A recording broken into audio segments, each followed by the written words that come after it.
একটা হিন্দুর বিয়েতে যত গান বাজনা না বাজে, আজকে আধুনিক সমাজে নামধারী মুসলিমের সমাজে মুসলিমের বিবাহে বেশি গান বাজনা বাজে। অথচ আপনি টুপি পরে দাড়ি রেখে মসজিদের ইমাম সাহেব হয়ে আপনি আবার ওই বিয়েও পড়াতে যান।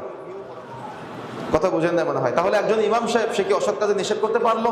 আমি একজন ইমাম সাহেব, আমি কি অসৎ কাজে নিষেধ করতে পারলাম না। যদি আমি না পারি তাহলে সমাজের আর 5টা মানুষ কিভাবে অসৎ কাজে নিষেধ করতে পারে? আর পারবোই বা কিভাবে? আসলে সবচাইতে বড় দুঃখের বিষয় কি জানেন? আমি এগুলা নিয়ে যতগুলো গবেষণা করলাম তার মধ্যে অন্যতম একটা গবেষণা দেখলাম যে উলামায়ে কেরামের বিচ্যুতি ঘটা, তার মানে পথস্খলন হওয়াটা এই সমাজে অসৎ কাজের নিষেধের সবচাইতে বড় বাধা হয়েছে।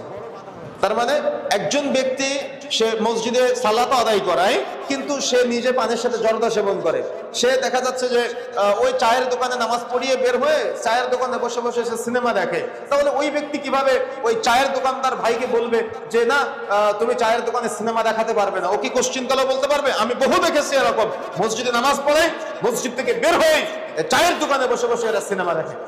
অথচ ইমাম সাহেব, অথচ খতিব সাহেব, অথচ দেখা যাচ্ছে তারা সমাজের রাহবার।